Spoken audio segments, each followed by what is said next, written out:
Hello, everybody. It's the coach. This is a special edition of the AFC Championship game on EA Sports.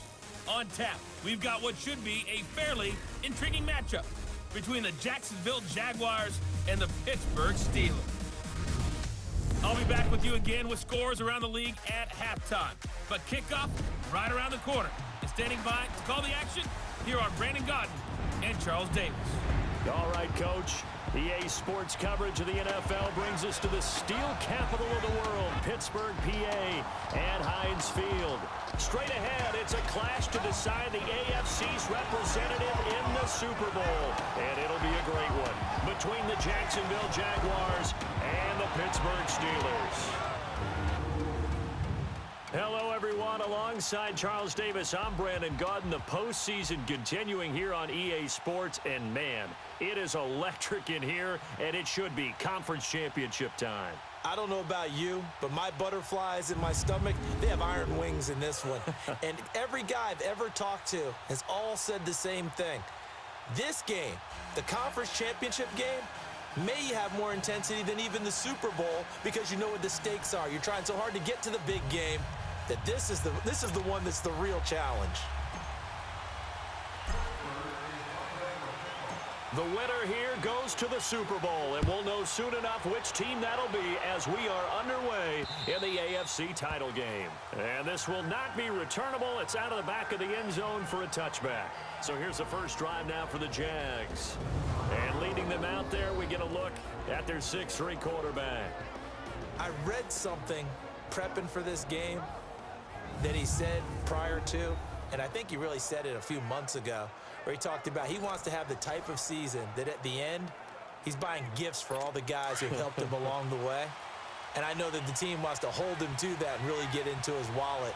But that's what good leadership gives you. You know, at the end of the season, because you've done a great job, QB, he's usually the guy who springs for the good stuff. Petty now. It's a short one here, complete to the tight end. And he's brought down, getting this one up to about the 35. 10 yards there to start the drive, and just enough by about the length of the football for a first down. When an offense reads blitz, doesn't matter where it's coming from, tight ends know that they become a big part of the passing game because they should be an easy outlet when all those extra bodies are trying to get to the quarterback. A hot route, so to speak. A gain of 3, second down. And the big boys up front in the trenches. What do you think of the O-line, Charles? I love them because this is a group that's so cohesive. They know what the man next to them is going to do at all times, and they operate as a terrific unit.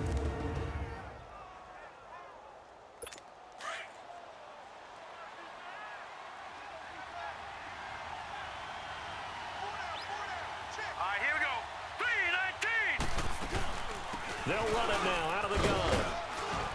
And he'll muscle his way up to the 43 for a pickup of right around 5. Now a look at the defensive starters here for the Steelers. They were very strong in that victory from a week ago. We had a nice conversation with the defensive coordinator, didn't we? And what was fun to me was hear him say, I like what we did, but we need more pressure on the quarterback this week. What he wouldn't tell us, though, was how he was going to create it. Is it going to be just the front 4? Is it going to be 3? Is he going to bring linebackers, secondary? This will be fun to check out. Here we go. On third down, that's Benson, and he'll lose yardage here, back at the 41. Losing 2 yards that time, and now it's 4th down. I know when I was a kid, I always got real excited when I saw those lateral-type runs. But the best backs that made it happen, they put a foot in the ground and just go. That didn't happen there. That play got swallowed up. It's a 41-yard punt, but just a net of 31 following the run back. And possession will switch hands, 1st and 10. So the Steelers offense getting set for their first drive. And they'll be led out by the man running the show, Charles, their quarterback. And what I enjoyed in preparing for this game was talking not just with the coaching staff, but with him as well. And I found it interesting that the coaching staff sees him one way, and he sees himself an entirely different way. Yeah, one thing he said he's always working on, we know he's not bad at this, but his footwork, always wants to improve that, and that's something he's going to focus on here. And what was so funny, what the offensive coordinator say right off the top? He's got great footwork. Love his footwork. So this guy is never satisfied.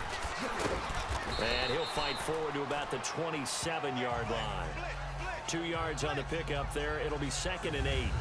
And this O-line, it is the lifeblood of the offense. They established the tone. Mean, nasty, physical. They can't wait to get after people. That allows the rest of the offense to feel confident.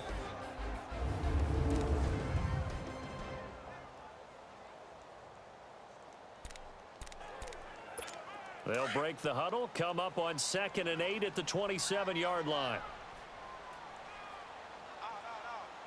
Come on, let's go. What? 90. And on the ground they go with a running back. A beautiful spin and room to run. And I think he's going to go. They're not going to get him. The 30. And he'll get this way down into Jacksonville territory. A big play that time for Pittsburgh. And even 60 yards. And the elder statesman with a big run. He's hit that dreaded 3-0. He still can churn it. I love the way you treat him with respect. Elder statesman. You didn't just call him an old guy or anything like that. Call you an elder statesman. I love the way he can still play. Talk about running it with savvy now.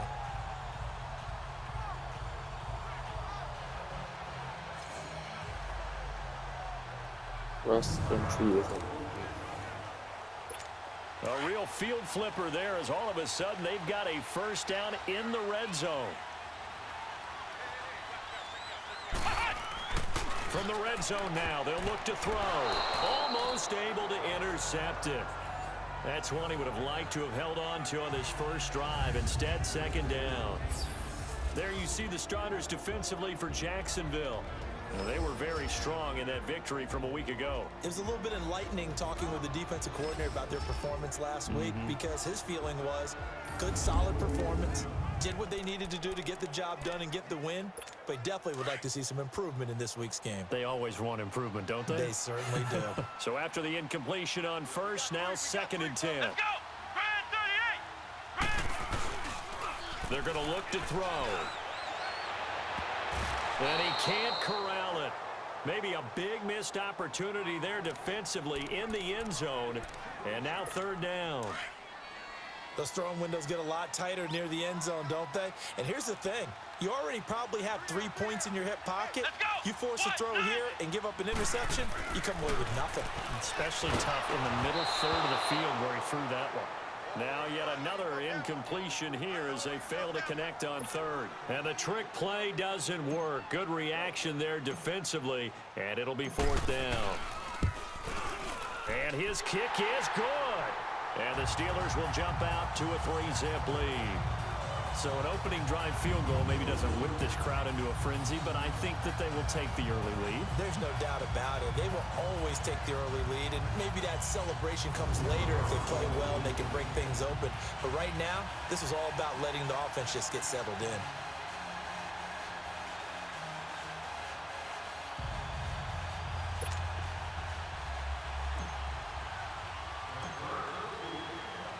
The kickoff team on the field now as they will send this one away. And that'll carry over the back line of the end zone for a touchback. The Jaguars getting set to go and hoping to do better than they did their last possession when they punted the football. Appeal to the vanity of your offensive line. Tell them that they control your fate. Leverage guys. Win the line of scrimmage. If you do that, you start to win first down. You win 2nd down. And guess what? You start accumulating first downs. And that's what they need in order to not punt the ball again. And they'll run it here. And not a whole lot doing there as he'll get it up to about the 28-yard line. Give him 3 on first down. It'll set up a 2nd and 7.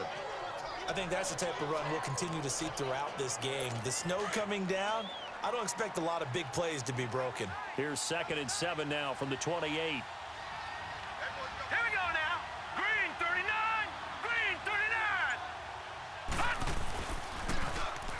go with the ground attack here. And not much, maybe a yard up to the 29.